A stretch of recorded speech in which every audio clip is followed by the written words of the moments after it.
Hello, hello, hello, hello, hello, everyone. Welcome to another episode of Sree's daily global COVID-19 show. My name is Sree Sreenivasan, and it is my honor to host this daily conversation that brings together people from around the world to understand three crises going on in the world right now: the health crisis, the economic crisis, and the racial inequality crisis. And today we have a very special show that touches on all three because we're going to talk about education. We're going to talk about US K-12 education, and we want to hear from you.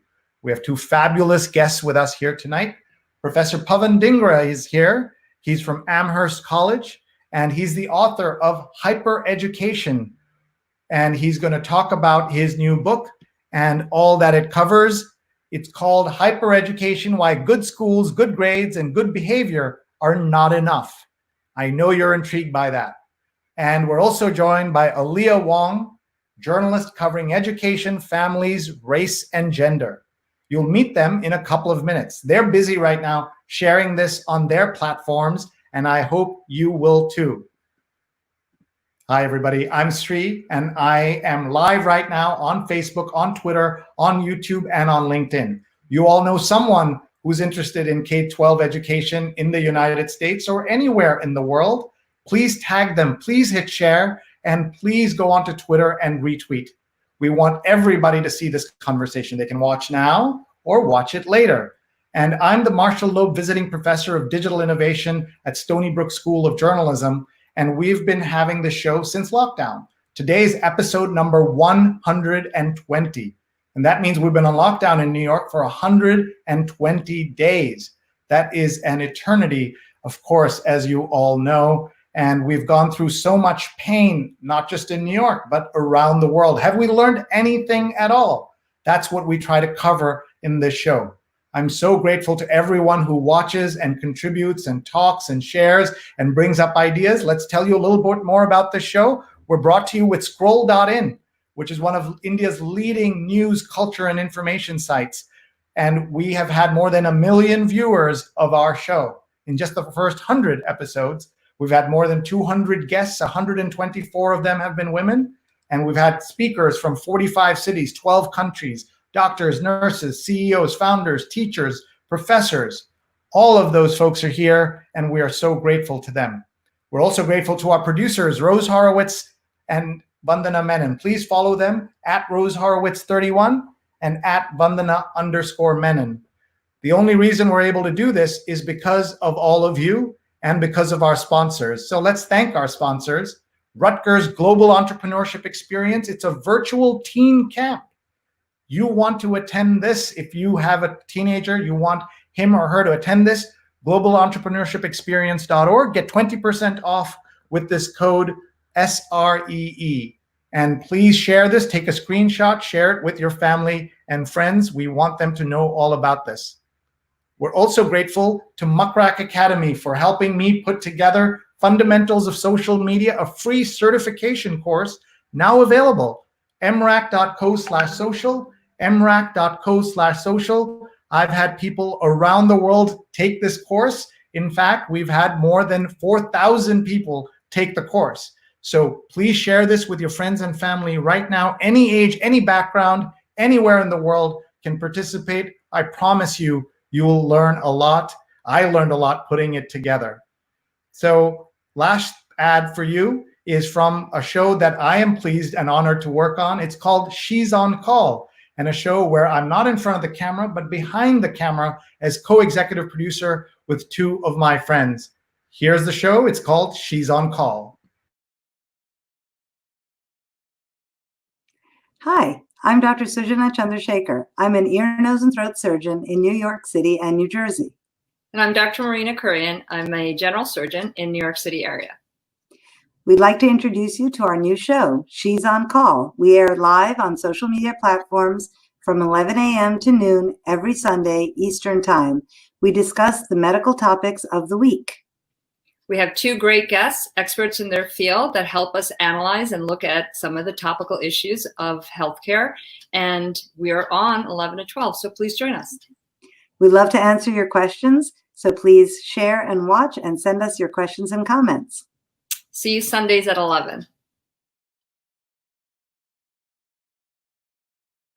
How fabulous is that? Please join us Sunday at 11 a.m. We'd love to see you. And please follow She's on Call and see the archives on Facebook and on Twitter. All right, are you ready to discuss education, K through 12 education, but we'll touch on many, many topics. Please tell us where you're watching from. We'll do a global tour to show folks where you're watching from, and we'll take your questions. There's so much to discuss, and I'm so excited to have these two guests with us. So I'm giving them a heads up. They're about to come on camera. Let's go first with Alia Wong is here. Please say hello to her. Hi, Alia.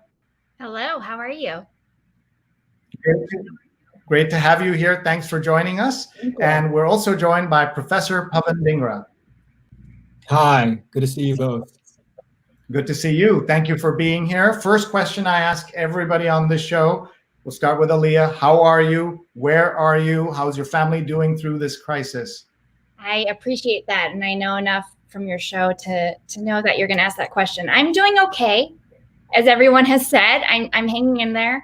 It's been hard being away from my family. My family lives in Hawaii, so it's obviously very far away. I'm in DC, so 6,000 miles, not more away, and it's just hard to feel that sense of, I don't know when I'm going to see them again, but I've been hanging in there, have my cats who might make an appearance at some point.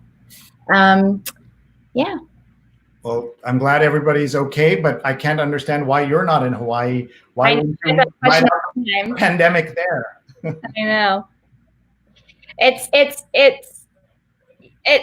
as someone who's from there, you just want to get away, and I just want to be a journalist and get away, but you know, now they have a very strict quarantine, so I can't even go home and get out if I wanted to. I'd have to stay in quarantine for 14 days.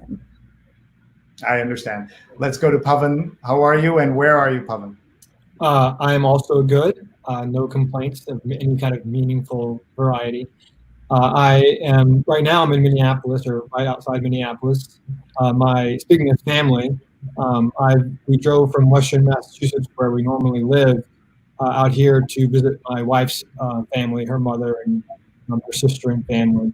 And it's a great place to visit for many reasons, but also right now in this current moment to be kind of at ground zero of so much what's been going on.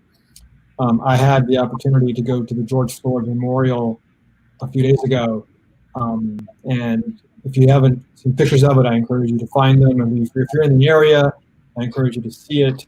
It's very powerful, and it's where everything started. Tell us, so for people who are watching, just explain. So this was obviously you're near Minneapolis where George Floyd was killed. What kind of memorial do they have? Murals, flowers? What? Right. And especially now that a few weeks have passed, what is the level of interest and attention being paid there?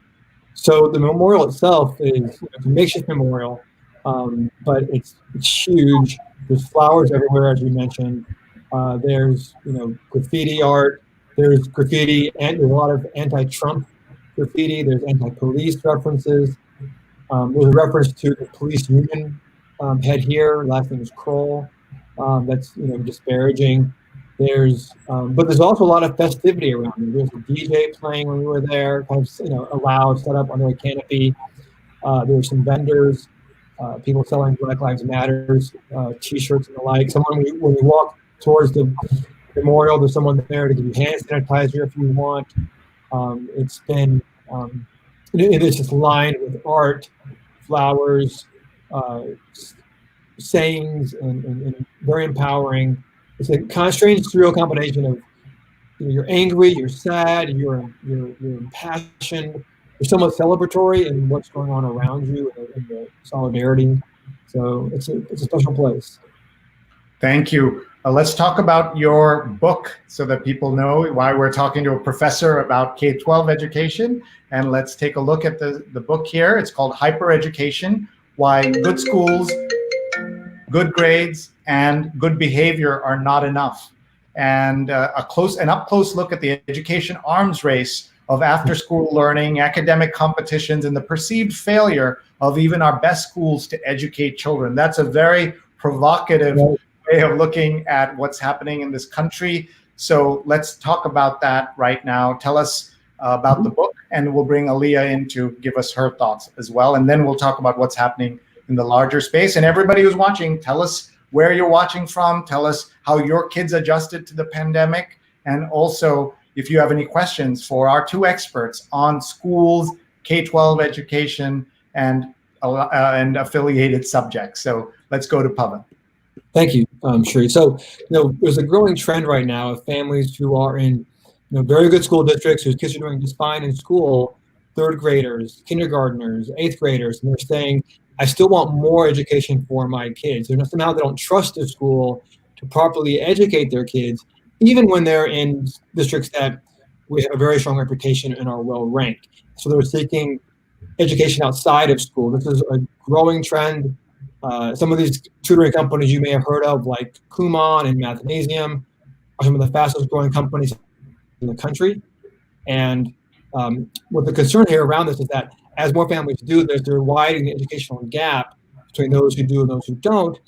There's stress and anxiety. I have teachers telling me that they see these kids who are going through this extra education who are almost nonverbal. They're that stressed out about what they're going through. These are third graders. So we're talking about issues inside the schools that also create a sense of doubt about our best schools even to properly educate our kids. So there's one thing to say, we have concerns around quality of some education in our country, but what happens when even our best schools are seen to be failing from these families? Why are they doing this? What's driving this? And what are the implications? How do the kids feel?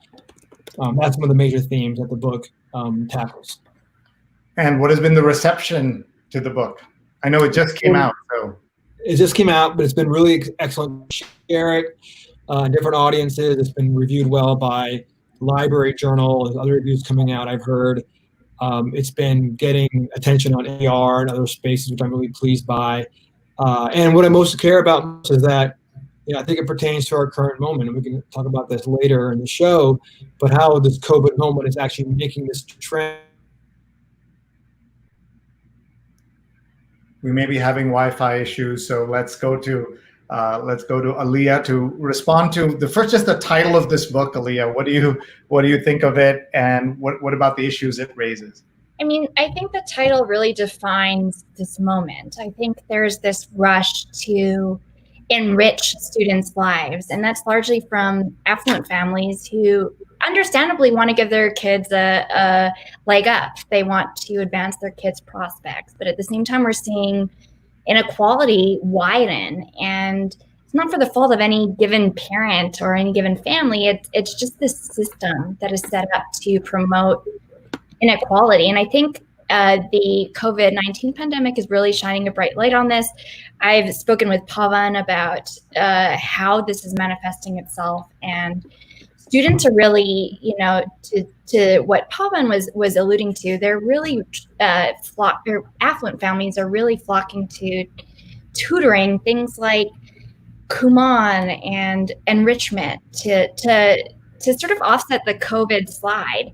And not every kid has access to this. And what we're seeing is like an amplification of these forces that is happening.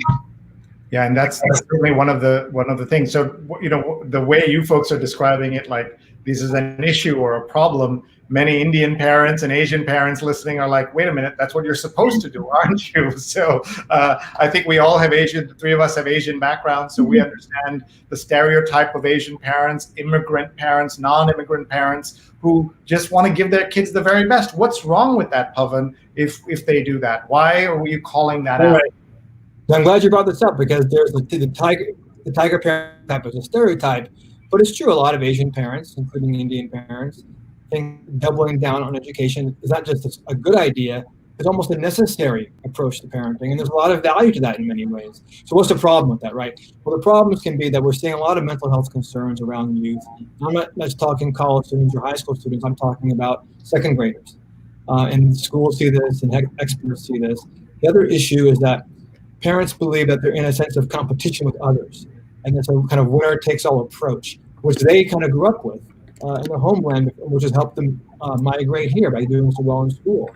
And yes, education can be competitive, but if that's the lens through which we view this, then there's no stopping what parents will do to make their kids extra informed, extra academic, because you're always worried about being outcompeted.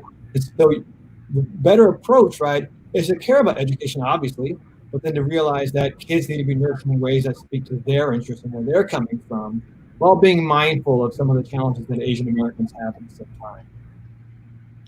Alia, in what you've seen in terms of that need to spend more money and do that, what are the side effects or detrimental effects of doing that?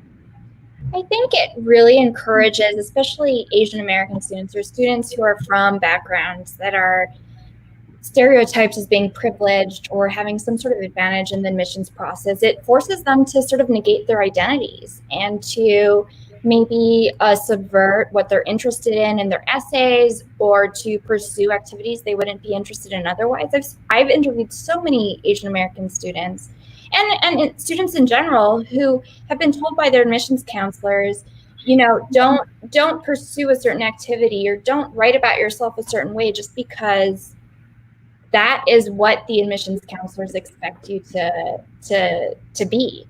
And it really has this very psychological effect on students, and it's a very ripple down effect.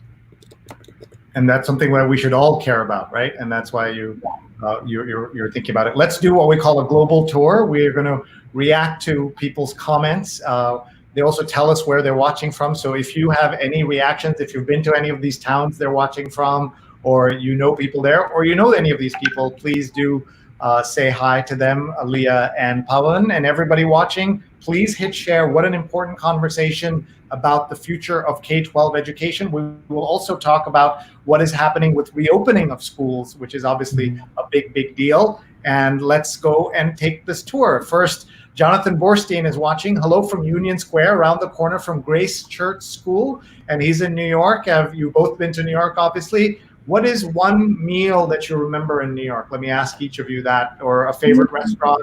Pawan, we'll go to you first. This is a bittersweet memory, and I think you can share this, Sree, is the restaurant Tabla, which is now closed, obviously. One of the best Indian restaurants and kind of a groundbreaking restaurant at its time in New York. And so I remember eating there and really enjoying it. And I also, not as well as a restaurant, but with my wife in New York City. And so the city has special memories for me. Terrific, to know about meeting your wife. And we'll just say to everyone, Floyd Cardoz, who was the chef at that restaurant with Danny Meyer, the legendary restaurateur, he passed away of COVID very early in this process. When Tom Hanks got sick, or when the NBA shut down, was a wake-up call to a lot of people. For a lot of us, Floyd was the first person we knew who had died of COVID, and we were so heartbroken to lose such a young man anyway. But to have him die like this was tragic, and he was the chef at Tabla. He touched many people's lives. He was amazing. Yeah, he really was, and he had done so much other work. And if you haven't seen it yet, he's in Ugly Delicious season 3 with David Chang. So you should all check him out on that. He's a great legacy. He changed not just Indian food in America, he changed American food in America. And just a wonderful man. Let's go to Alia for a New York memory. Yeah. So for a New York cuisine memory, I won't name a specific restaurant. As a journalist, I don't want to get in trouble. But I'll just say the first time I ever went to New York, I remember I was searching for colleges. So this was in the early 2000s. And I remember going with my dad, I think it was somewhere on 8th Avenue, and just discovering this amazing Indonesian restaurant. And it was the first. I'm from Hawaii. There's a huge Asian diaspora in Hawaii. So many Asian cuisines there, but I never had Indonesian food, and it was very cool to see that, and just obviously delicious. So that was something that really kind of instilled in me the beauty of New York, to have this sense of Asian diversity that I'd never even seen in Hawaii, a place that's known for its Asian diversity. And Indonesian food is really special and not that common in New York or in America. Yeah, I can't even remember the name of the restaurant, but I should go back there. Yeah. And we do a shout out to all restaurateurs and restaurants that are struggling, and we hope they're able to survive and come back after this crisis. Let's go to, we've only done one of dozens and dozens of comments, so we're going to try to speed this up. Speaking of Indonesia, Rajan is with us. He's of part Indonesian background. And he says, good evening from Center Reach near Stony Brook, Long Island. My 5-year-old niece is entering kindergarten this fall. What is your advice, Pawan, for parents really nervous about where they can send their kids, especially at that age? Do you grade? Do you think about the different grades and we should have different strategies for different grades? How do you feel, Pawan, and then Alia? Right. No, that's a good question. And there are different strategies, I think, for different grades, different sets of grades on, K versus 1 versus 2. But elementary school, right, people are realizing they need to, maybe better for people to come together and meet in person in very constructed ways that will be, we can talk about more, but like ways of setting up the classroom, ways of setting up the bus to school, ways of setting up the cafeteria that are very intentional. But it'd be important for younger kids to come to school and be there. Older kids, middle school, high school, maybe better for them to be on remote, right? If you had to choose, right, where to prioritize your dollars, put it in the K through 6 model to get them involved. And if there's a choice to be made, because that young grade level is so important. They have social connections. They build so much cognitive development through their social experiences, and school provides one of the few opportunities for that. Thank you. And we have so many comments coming in. Rajan is also tagging his friends. Everybody do this. You all have friends who have kids K through 12, grandkids K through 12. Please tag them. John is saying, my niece, I'm sorry that we're cutting you folks off. My niece is a teacher in Pennsylvania, but she hardly ever sees her students. She teaches out of her home using a PC with 2 large monitors. All of our students learn from home with laptops provided by the school district and internet paid for by the school district. This tells you it's a district that needs the help, right? That's what that tells you. All of her students can see her and hear her, and she can share her desktop with them like a whiteboard. She creates professional looking handouts and presentations with desktop software. All her students can hear her questions, I presume. And I'm sorry, because I'm not in Facebook, we only see part of that. Talk about these teachers and the enormous sacrifice that they've had to make this successful, Alia. This pandemic, we talk about how it affects the kids. Well, how does it affect teachers? Well, kudos to that teacher for really striving to make do with the circumstances. I think so many teachers across the country are really trying to do what they can. I mean, people didn't go into teaching because it was a job. They went into teaching because they wanted to help. And I think this is really testing them.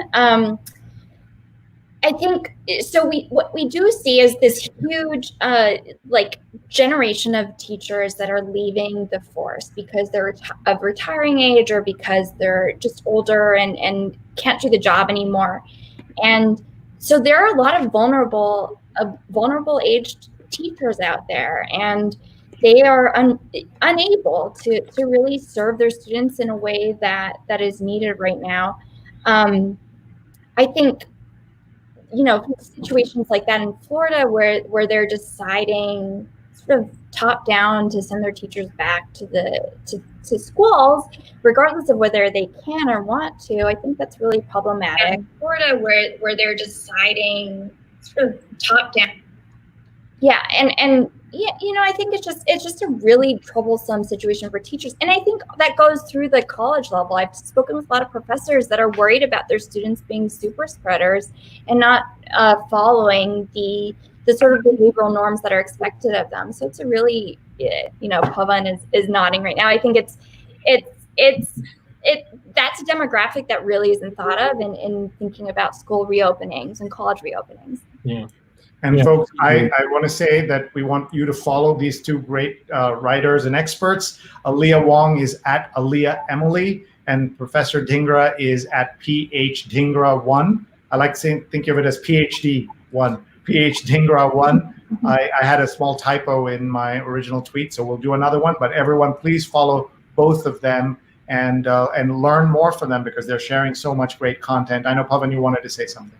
No, just to Alia's point, right? I mean, we think mostly, as for good reason, right, about the students and their well-being, but there are administrators, there's teachers, right? There's bus drivers, whoever else is involved, right? The custodial staff at times. All of these are vulnerable populations.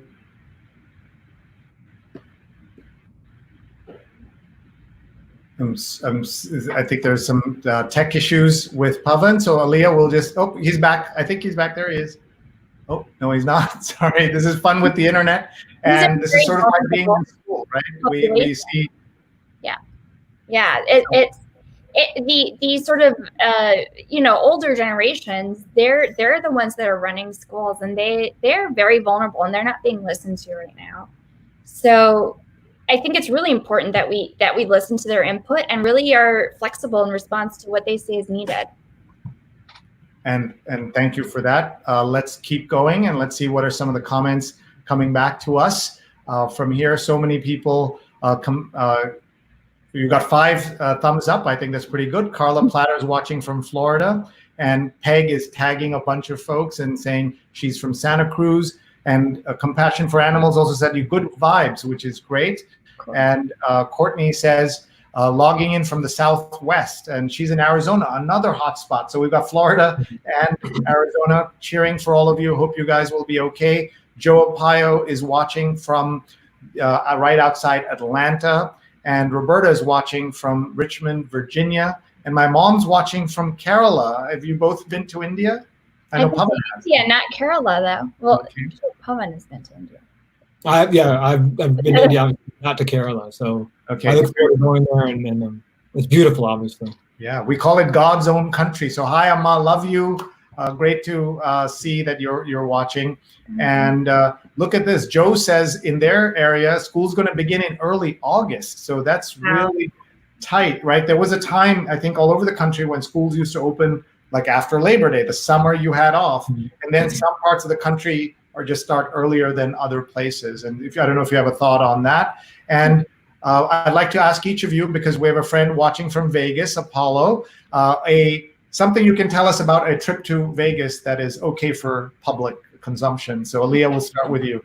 Well, in response to the school calendar issue, I think traditionally a lot of schools, well, not traditionally, but in recent years, a lot of schools have been starting early and earlier just to kind of adopt a year-end calendar. And the idea is that, there's a lot of learning loss that happens over the summer. We're seeing that happen across the board with the quote unquote COVID slide.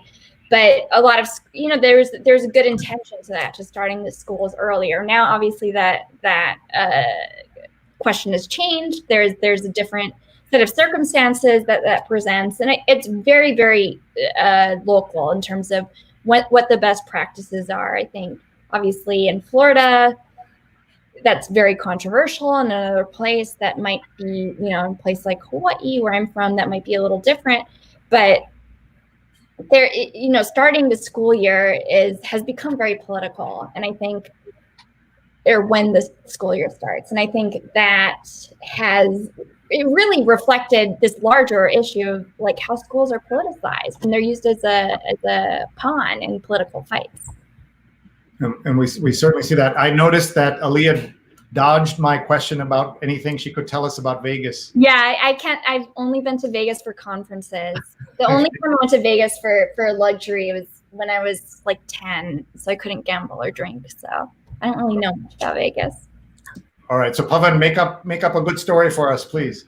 Oh, I don't know if I had a good story about Vegas, but I'll tell you something about a tattoo, which is not true. But anyway, I've been to conferences in Vegas. In fact, I think conferences are the best way to go to Vegas. Yeah, everyone's there to escape and have a good time. Mm-hmm. I will say I went to a academic conference with a bunch of professors in Vegas, and it was literally the worst time in Vegas I've ever had. A bunch of people, were just talking about all the problems of Vegas and all the social criticisms, all the things we know to be true.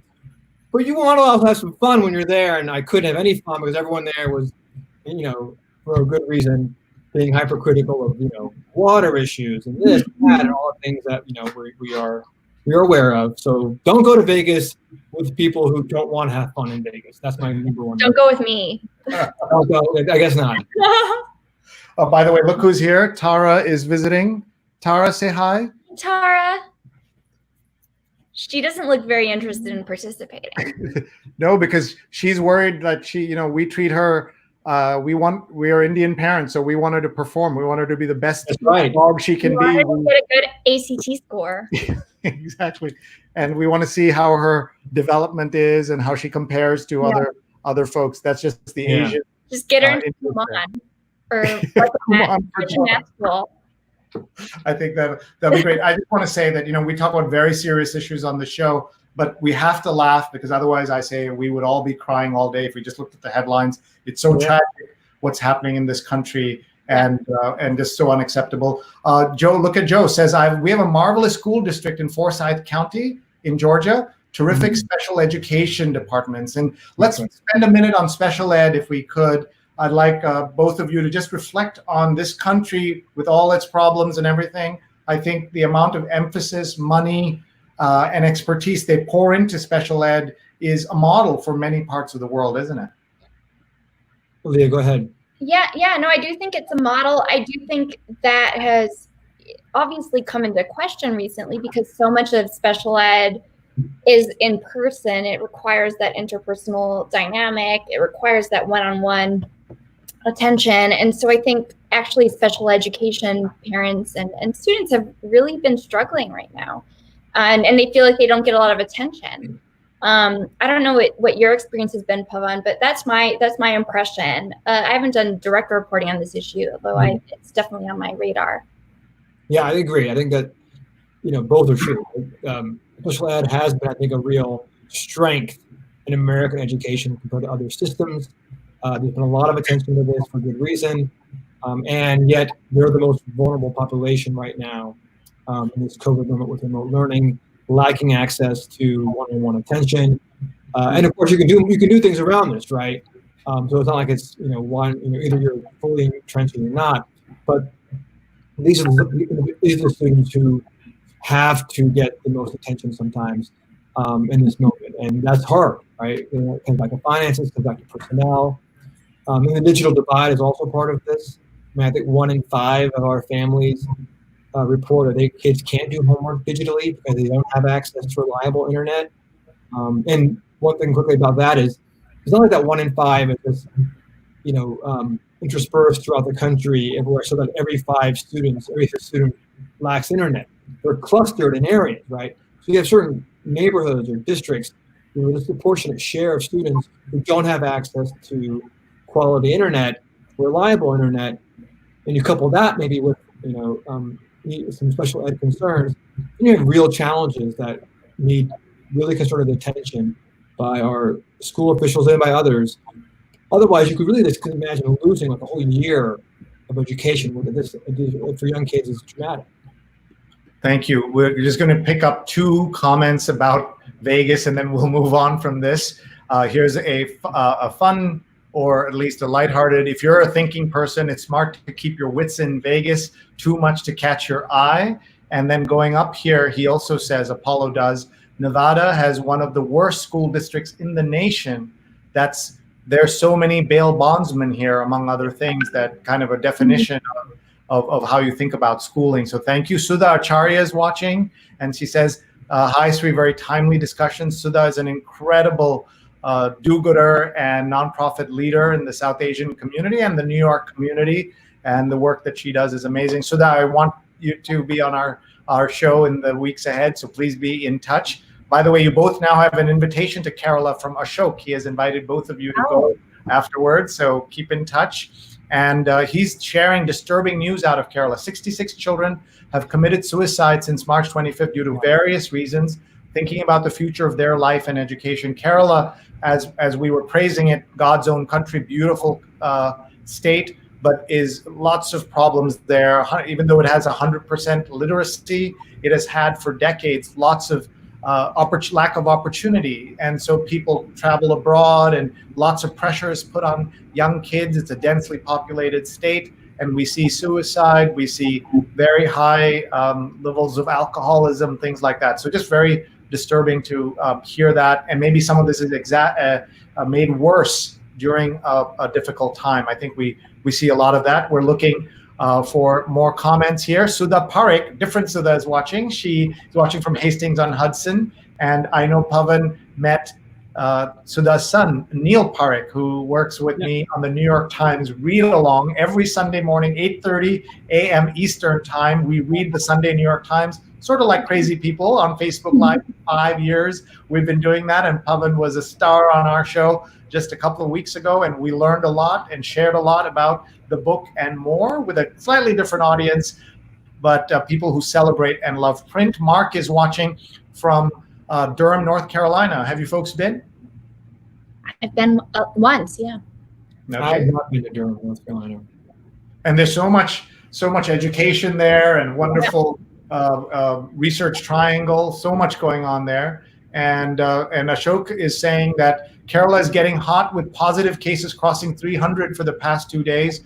Trivandrum, the capital, is going through super spread now with cases touching 140 due to community contact. Just to put in perspective, those numbers are very small compared to the United States, where we see tens of thousands of cases almost every day, new cases, but it's still sad to see in a place like Kerala. Mark says, how do you think COVID will impact education? North Carolina has just announced that they want to open up at least at the beginning, and I'm concerned about education testing as I work for a testing company. And Mark, thank you for being a contact tracer and a tester and everything else that you're doing to keep the community safe. Mark was on our show and told us how allies can try to be supportive of the African American community, and he was just terrific in his support of everything we do. So thank you, Mark. And let's go to Alia on COVID and education.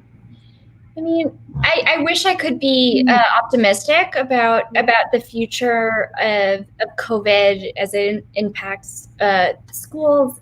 I'm not so positive, actually. I think, it's very different from place to place, but we're already seeing these devastating traumas, both educational and social and just psychological, happening to students. And schools have already really struggled to fill those gaps and to really offset the traumas that affect students.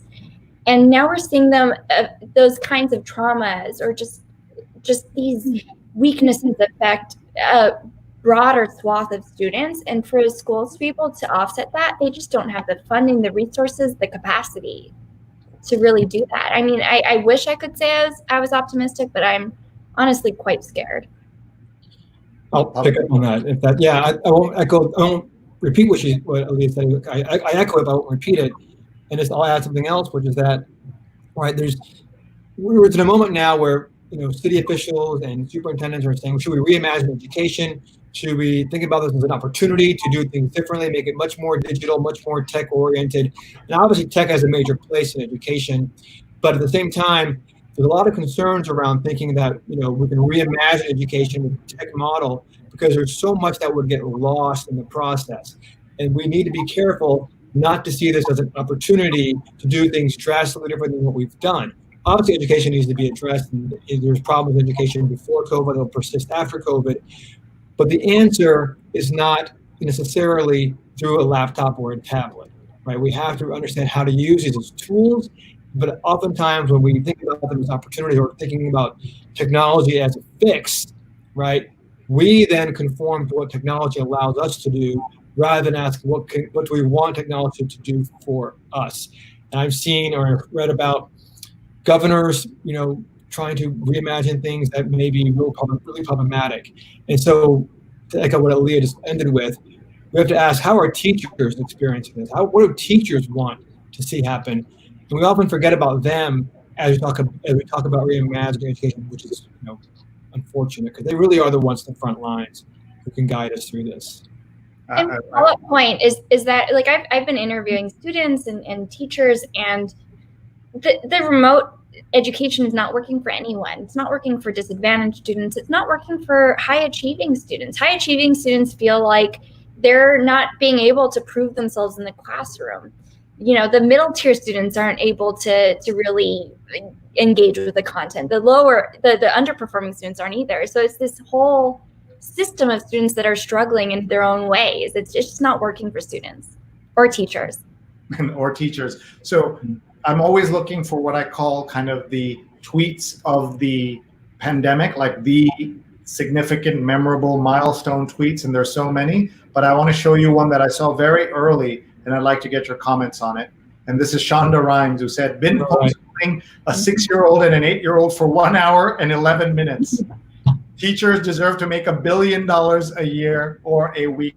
This was on March 16th. You remember the country shut down March 15th or so. Right. So I'm laughing, but it's also so true that why is this country so underappreciative of teachers? There are some countries in the world where teachers are in the upper percentiles of salary and respect and status and privilege. And in America, it's nowhere where it should be. And I agree a lot with seeing Shonda's comment here. So Alia first and then Pawan.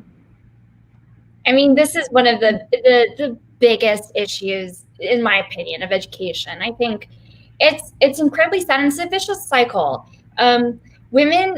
Teachers are predominantly women. I think 80% of teachers in general are women, and that's 90 to 95% of elementary school teachers. It's a very female-dominated industry, and it's actually becoming more female-dominated with the years. In recent years, it's kind of surprising.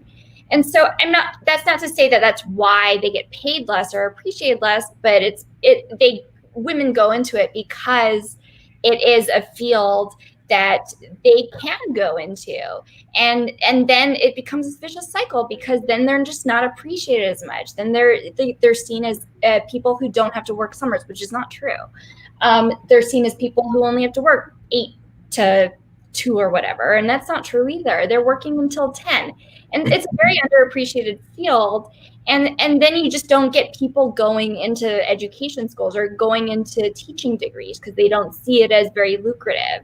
And that's because there aren't many men in it. It's this very vicious cycle. And so I think that's a huge problem. But some of the smartest people I know, some of the most enlightening people I know are teachers. And they're just not very cocky. That's the thing, is they don't brag about their insights or their knowledge. And I don't know, I just wish that could change. That's really well put. I think the gendered part of it is a very significant part. I mean, it's not, very controversial to say that if teaching was 80 to 95% men, it would be higher paid and more valued. That's relatively expected. So I think that's a really good point. We've spent the past 10 plus, 20 plus years basically not demonizing teachers, but at least devaluing teachers. We have all of these regulations put in place to assess teachers because we don't trust them to do a good job. We do standardized testing in part because we don't think that teachers are able to teach properly. We have, pundits and politicians saying that, anyone can do this job. Hire someone off the street to teach this subject if you need to. We even something as powerful and as promising as Teach for America is basically saying we can take someone out of college and in 2 months make them a great teacher, which is, in effect saying that teachers don't need to be trained very well and aren't high skilled. There are a lot of ways in which we inadvertently devalue what teachers bring and the skills that they acquire and that they, in our youth, our children, benefit from. So when Shonda Rhimes is saying that they deserve $1 billion a year, part of why that's so powerful is because for so long we haven't been giving them credit, right? So it's not just about the money and the salary, it's about how much we actually realize there's a skill involved, which we've been devaluing in various ways, in various forms. And so I think that's key to realizing that they deserve to be listened to a lot more. And we should also point out that the fact that we haven't been supporting them or giving them the resources is a cyclical nature, right? The less support you give them, then the less attractive it is going to be as a profession. Right. And then the best people aren't necessarily going to go into the profession, and all of that can be an issue. But just a shout out to every teacher who weathered the storms in the spring and now in the summer and getting ready. And they don't have a say in a lot of this stuff. Like professors, I'm a professor, Pawan's a professor. I believe professors at most universities are given the choice. Do you want to go in and teach or not? The students there'll be a rule for the students and there'll be a rule for faculty because many of them are elderly and all of that stuff, or will have a choice. But I don't think all teachers will have the same choice. A K through 12 teacher does not have the same prestige or the same power as many professors do. I'm not talking about adjunct professors, but full-time professors. That's totally true. I was talking with a teacher for the book, and she said, if parents could see what we do every day, they would think we should get a medal. I mean, she wasn't trying to brag, but she was just so frustrated with the disconnect between the amount of work it takes for them to do their job and educate a variety of kids at different levels, and how low parents esteem their job and their work to be. Yeah. And a lot of teachers I spoke to echo those kinds of concerns. It is truly like incredible what teachers do. Like they're in there at 7 a.m. like before I'm waking up, or 6 a.m. and they are working. People think they have short days, but they're working until 10 p.m. like grading papers or doing planning lessons, and it's all these top-down measures. Teachers really get so little credit for what they do, and really what they are is building, like they're building humans. They're building character. People don't realize that, but I became the person I was because of my third grade teacher, because of like my very early teachers. They developed me as a human. I wouldn't be here today if it weren't for them. Oh, that's beautifully put. I just want to show you that in this show, we've been thinking about teachers for a long time. The 19th episode, your episode 120, so 100 episodes ago, we did an episode called We Love Teachers, and our guests were three fabulous teachers, and you can go back in the archives, folks. Sreenet, youtube.com/Sreenet. Dr. Roberta Langer-Kang, who is the director of the Center for Professional Education of Teachers at Teachers College, and Maureen Tyra, an 8th grade teacher from a public school in Connecticut, and Andrea Zafaruk, who won the Global Teacher Prize, which is a prize that I've been involved with. We give one teacher in the world $1 million. And there are always interesting reactions to that. I'll talk about it in a second. But everyone, please go back into our archives and find this episode. It's called We Love Teachers, and you can just search Sreenet, We Love Teachers, and I'm sure that'll come up here. But I just want to tell you folks the reaction to when I tell people that we have this organization that gives one teacher in the world $1 million. The first thing they say is why do you give her $1 million? Because they know it's likely to be a woman. And the second thing that they say is, why so much money? Why not give 10 teachers $100,000? Why not give 50 teachers 20? That kind of math. But for the Nobel Prizes, no one ever says, why does a professor get $1 million, right? Like it's a different thing. Like the teachers don't need $1 million. Obviously not everybody's getting it, but just that idea was striking to me in people's reaction to that. Pawan, I was wondering if you had a thought. Yeah, we don't give, there's only one NBA champion team, right? We don't give 10 teams. I mean, $1 million is a lot of money, but at the same time, that's what you want to do to honor someone who's been the best teacher in the world. We're not just talking about even this one country.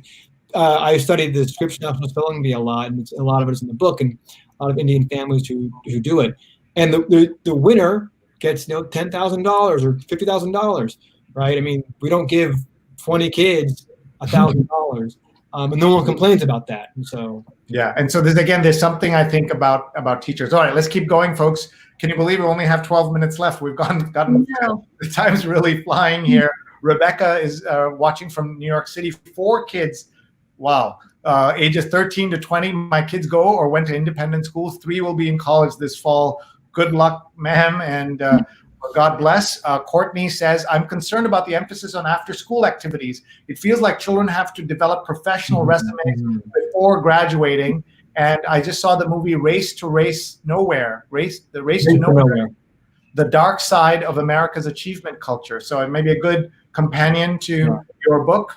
So we encourage everyone to get Pawan's new book. It's called the book is called Hyper Education: Why Good Grades, Good Schools, and Good Behavior isn't. I have a copy.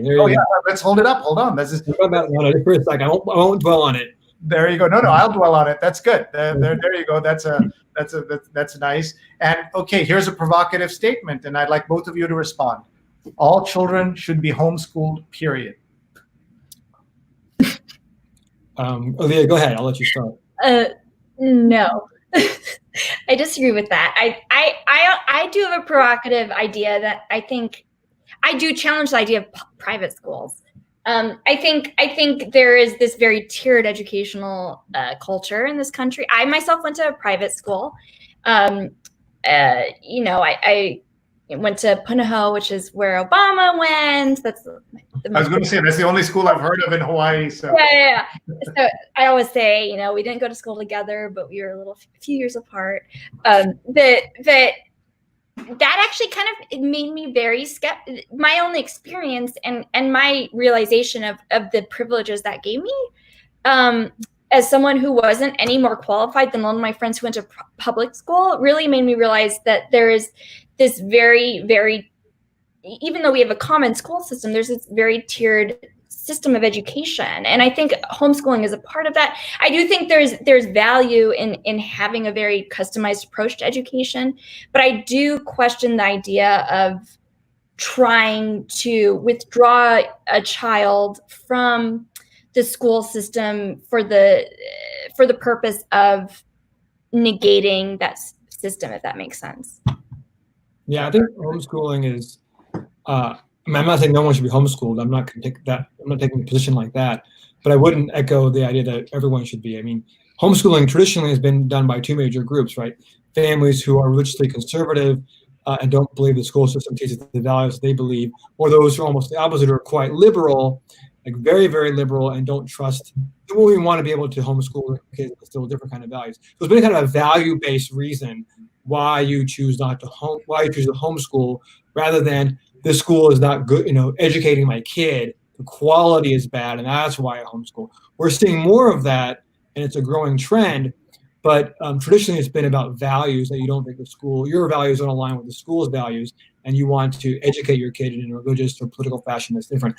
If we think schools are not doing a good enough job academically, and that's why you homeschool, well, that's a sign that we should be investing more in our schools, again, listening to our teachers and taking a collective approach to try to address that. And all parents, even when your child's in a public school system, are oftentimes, part of their child's education. So I looked at a lot of families who do spelling bees or math competitions or Kumon or something else to supplement your kids' education. But other parents do it in a lot of other more informal ways. Just making sure your kids are reading or turning off the screen or whatever else parents always do to be mindful of the kids' education. It's not an either or, homeschooling or public schooling. The best results happen when parents are involved in the schools and working together. Thank you. We're just going to go back to the Indonesian food discussion because that's what we do here. Rajan says if it was the early 2000s, that Indonesian restaurant in New York might have been Bali Nusa Indah in the West 40s. And he says beef rendang is a favorite Indonesian dish. I can tell you I love beef rendang if you've had that. And sadly, Indonesian restaurants have moved out to the outer boroughs because of rising restaurant costs in Manhattan, and that's something that we have seen. Lots of comments coming in. We just won't have time to go through all of these. I hope both of you will have some time to just go through later in Facebook and look at some of them. And Alexandra says, good to hear your views on the needed response to healthy education, Alia Wong. So that's a nice comment. Good to see that. And so many more coming in terms of this. Jonathan says, sadly worse in upper grades in general and high school in particular. So that's interesting. And look at Rose has tagged Craig Newmark, who has spent a lot of time and effort bringing attention to the problem of schools and underserved schools in the United States. We're big fans of a lot of the work that Craig has done, especially supporting journalism, including endowing the Craig Newmark School of Journalism at CUNY in New York City. And my father is watching from Kerala. Hi, Acha. Education in the US is much more teacher-centric than in India. That's an interesting observation from my dad. And Makran says, school parent boards are also local political unit with budgets and zoning implications. Can you talk about that for a second, Pawan? So, I mean, I'm not sure about how the school boards work in India per se, but school boards are, I mean, they're very powerful. across this country, and so presumably elsewhere. And parents put a lot of money and time in running for the school board. So that can be a contested election in your local area. And, because they're very committed and they have everyone has a strong opinion about how the school should run.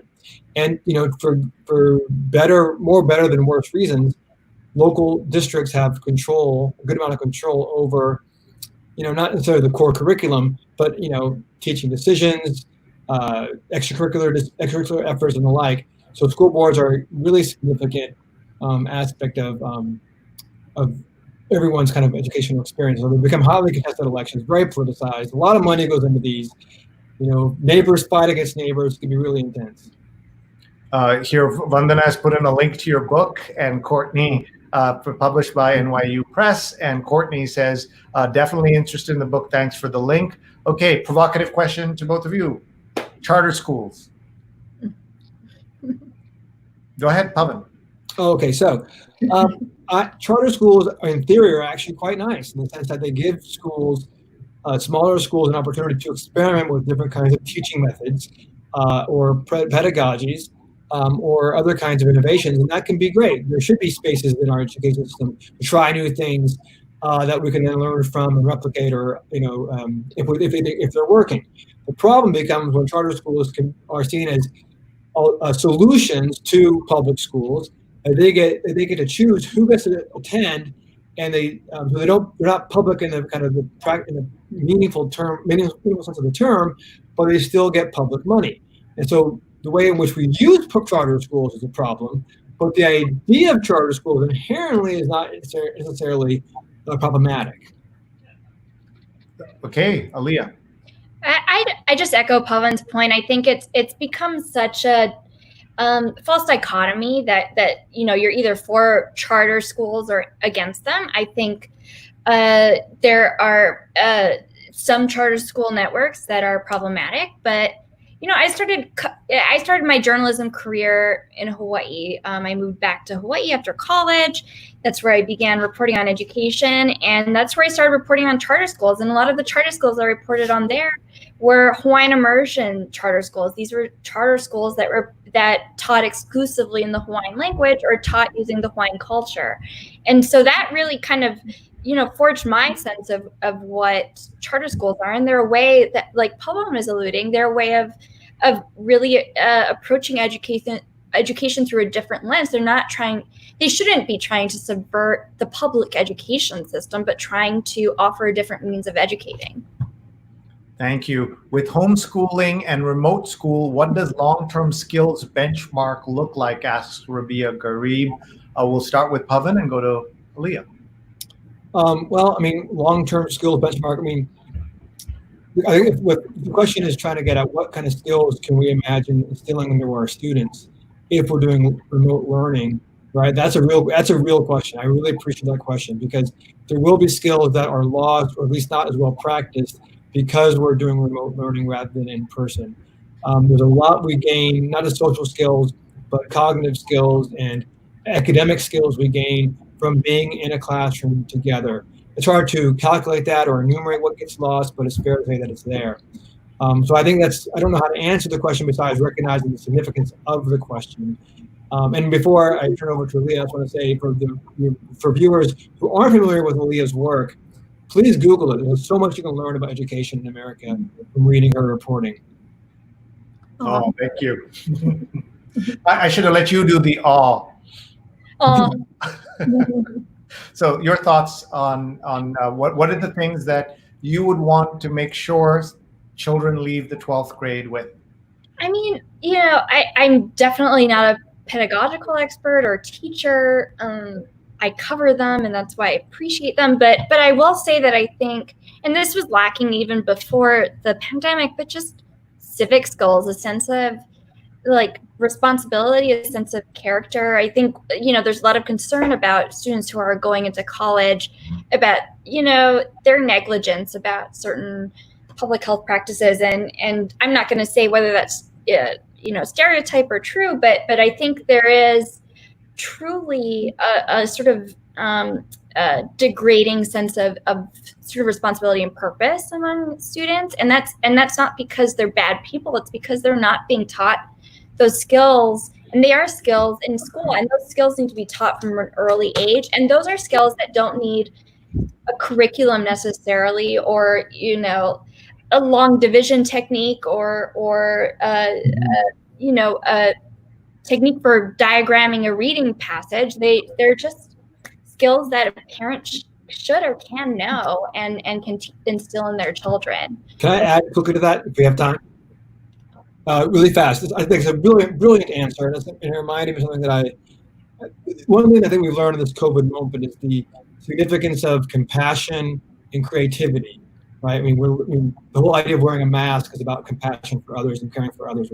And if our school system, right, can focus more on that, not like lower other concerns and elevate that, but just add that beyond, you know, the signs we see when you enter school, or like or you know, certain nights of the year where we celebrate these kind of things, but make that more part of the curriculum, right? So one of the families I interviewed talk about the competition for excellence in schools, and they want their kids to be competitive, and that's fine, but it does come, as one parent told me, right? Are we creating more compassionate and creative kids, or are we just drilling them and making them more competitive?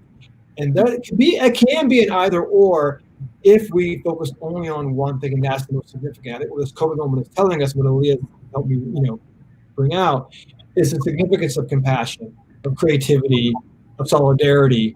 And I think that's something that we can appreciate now more than ever.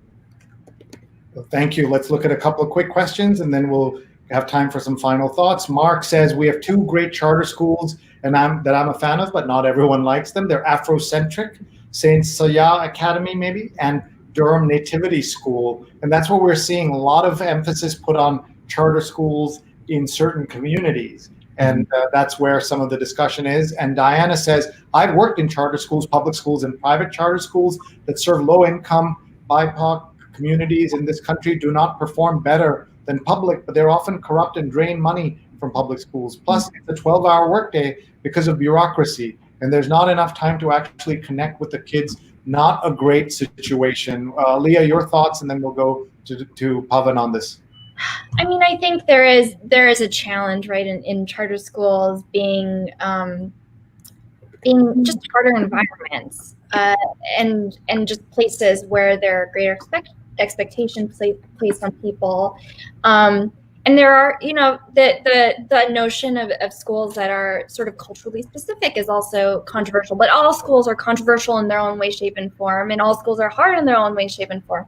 And so I don't really have a specific answer in response to you know, those comments, but I do sympathize with the people who shared them, and I do think it's valuable that you're caring about education and just kind of sharing those nuances with us. Yeah, I mean, I think charter schools have become a problem in the sense that they've become political solutions to what people see as a public school problem, rather than ensuring that our public schools are doing as well as they can. I mean, just a quick reference to this. Public schools in America are often compared to public schools elsewhere in terms of standardized testing. They're, you know, comparing U.S. children on international tests to other kids in other countries, and American kids don't do as well. And so our schools aren't doing well enough, our teachers can't teach, and we charter schools, that's the reaction. But in reality, if you look at American test scores and you compare middle class or upper middle class families to international standards, then our kids actually do quite well. The problem in America is the educational inequality that's in place, that couples and overlap with class inequality and oftentimes racial inequality. Those are our problems. Charter schools typically don't fix those problems. And so if we think about what the real problems are here, we're going to actually make better solutions than what we've been coming up with at kind of a political level oftentimes. All right, so now before we give you both a chance to give us the final thoughts, I'm just giving you a chance to kind of think through what you'd like to say. I want to remind everyone of what are some of our episodes coming up, but also because I know we have a lot of parents and kids interested in education, I want to tell you an episode we had yesterday. This was kind of an epic episode. We had a whole show about Hamilton, and Dr. Lisa Tucker, Elizabeth Wydra, and Zara Saeed, who have written a book, Hamilton and the Law, how to learn about today's most contentious legal issues through the hit musical. So we had a lot of fun with that. That's in our archives, folks. We have 120 episodes in the archive. You can watch them all, youtube.com/SreeNet. And I want to tell you about tomorrow's show, and then we're going to get final thoughts. So tomorrow, episode 121 is a very unusual episode. Ryan Colasso's story out of London. And look at this headline: police smash car window of man on way home from TV interview about police racism. He was arrested. He goes on TV to talk about how he was arrested incorrectly and unfairly and wrongly. On his way home, as you can see in these photos, the police smash his car in a, they say, unconnected incident. And as the Black Lives Matter movement sweeps the world, Colasso, a rapper of Indian origin in England, has decided to speak out about the discrimination faced by Blacks and other people of color in the UK. This happened to him twice in 1 week back at the end of May. He didn't talk about it, but seeing what's happening in the world, he is now going to talk about it. He's going to join us tomorrow, noon Eastern. And if you're watching this later, you can catch the archives again. I urge all of you to go into our archives. We have so many amazing episodes. And of course, today was the very best episode. These are the two best guests we've had, clearly. And we love all our guests, and we're so grateful to them for their time, insights, energy, enthusiasm, especially so late at night. Thank you so much. And let's get both their final thoughts. And we can, this is not a television, so we can give you as much time as you need. We'll start with Pawan, and then we'll go to Alia. I guess final thoughts. I'm speaking out, I guess, to the families out there and the parents out there, as you're trying to think about what's the summer's been like, this past spring, and what to expect in the fall. I'm a parent, and I also am wondering what the fall is going to be. I still don't know what to expect for my middle school and high school kids. So I empathize, but I want to suggest, if I have one parting word, is, just believe in think about what your kids need. Think about what speaks to them, not trying to base your parenting around education on some kind of idea that in your head of what you think is always right, but try to connect your hopes to what your kids are saying to you in subtle or expressive ways, and not to get too stressed out in this moment. Education and parenting is stressful enough without COVID, without all the uncertainty. But if we try to take this, if we will, as an opportunity, take a step back and think about, what really matters for our kids as they grow up in this moment, and let that be a starting point in what we value and how we go from here. That's beautifully put, Pawan. And everyone, please check out his book, Hyper Education: Why Good Schools, Good Grades, and Good Behavior Are Not Enough, NYU Press, available everywhere. I'm sorry that the book came out during the pandemic. Hard to do book tours and things, but you're doing the best you can. And congratulations on such an important book. And folks, you can also catch him on the new Netflix documentary about spelling bee that's very popular. And we're going to have the creators of that on a future episode. So stay tuned for that. So Pawan will be making a reappearance here in a way when we talk about that episode. So thank you, Pawan, and good luck. And everyone, please follow him on Twitter. He's PH_Dhingra1 on Twitter, and check out everything he's doing. All the very best, Pawan. Thank you. Let's go to Alia Wong. Yeah, and do read the book. It's incredibly an easy read. It's just very narrative and just rich in its character development, and it's just, not a stodgy academic book. And it taught me a lot as someone who's covered education for nearly a decade. I think the note I'd want to end on, and excuse me if this is self-serving, but I think it's so important to just really invest in journalism right now, and to invest in education journalism in particular. I think this beat, the education beat, has often been disregarded or undervalued as niche or just irrelevant, or just, that local beat that the young cub reporter focuses on, which has been something that's been told to me in my profession. But I think we're realizing now that education is one of the biggest global stories of our time right now. Like, it is so all-encompassing. It is a lens through which we can understand every aspect of the fabric of humanity right now. Like, it is affecting everyone in various ways. And it's also a beat that's been sort of been struggling. Like, you know, education journalists are being let go. They are being sort of swept to the sidelines. And so just really, if you want, you know, just provocative, important education coverage, just invest in it.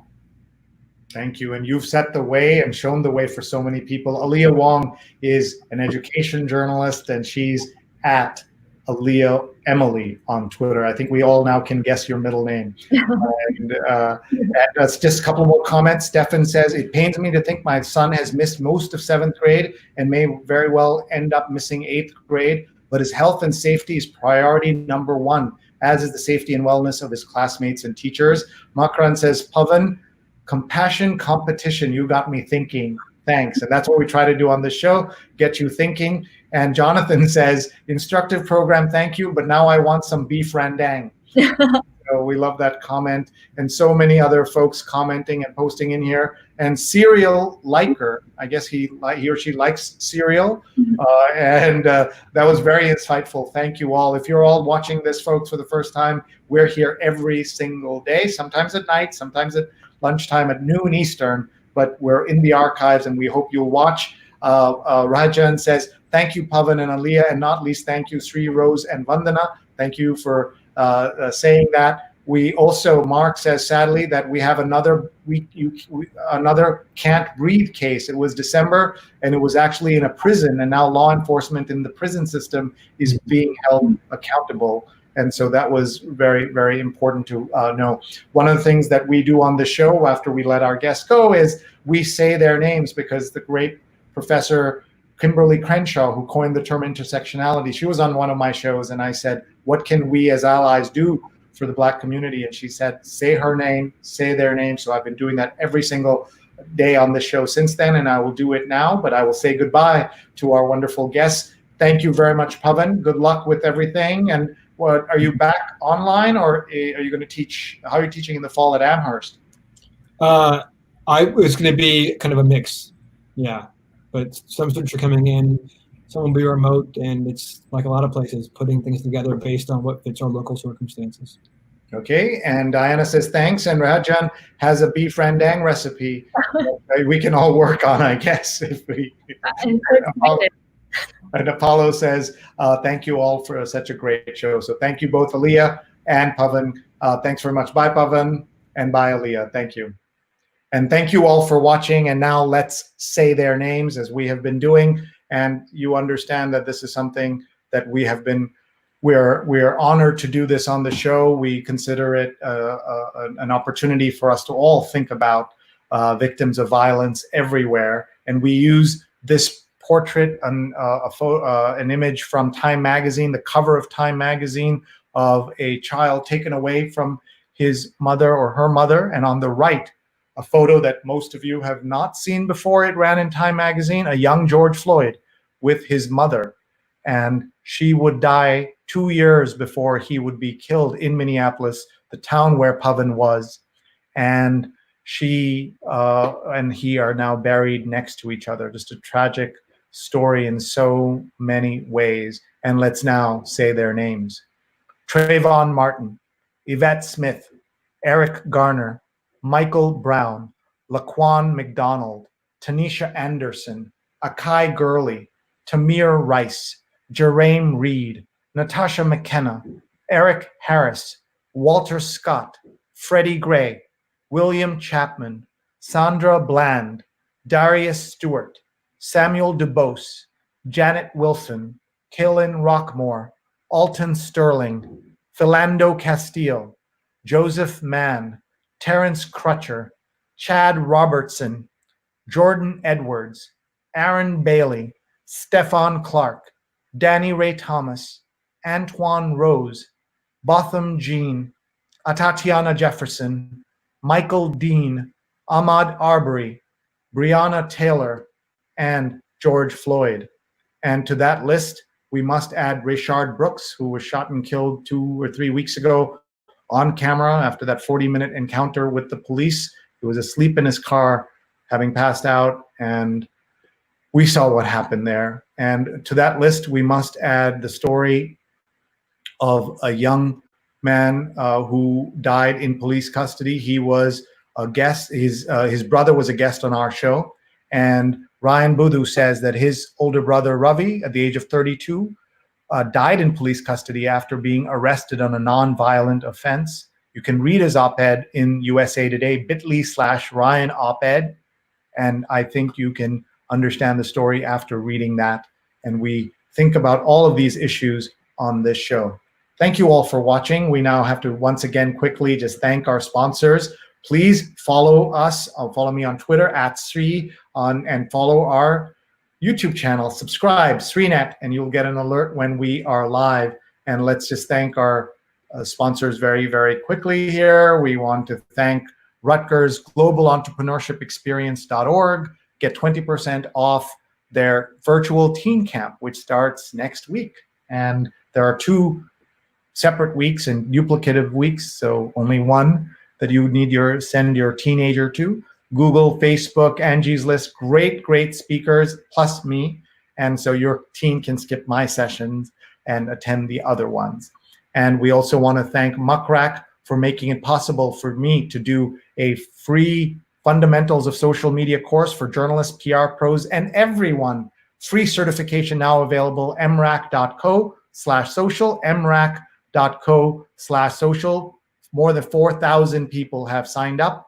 And we have this week's episode of She's on Call coming up on Facebook and on Twitter. Follow @She's on Call. Dr. Quinn Capers IV, the first male guest on this show, and Dr. Susmita Pati will be with Dr. Sujana Korean and Dr. Marina Korean for She's on Call, a great new medical show.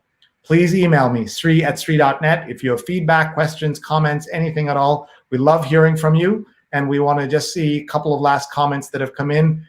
Jonathan says, thank you for saying their names. Sadly, there are more names to say since that list was compiled, and Mark is adding names to that list. John Elliott Neville, and Rehan says, for future reference and use, I haven't vetted it carefully. Here is a say her name list, and so we will look at that. And Diana says, thanks for the tag. I'm going to keep checking out the show. Thank you so much, everybody. We need your ideas for guests, speakers, themes, and sponsors. We'd love to hear from you. Thank you very much, everybody. We'll say goodbye now.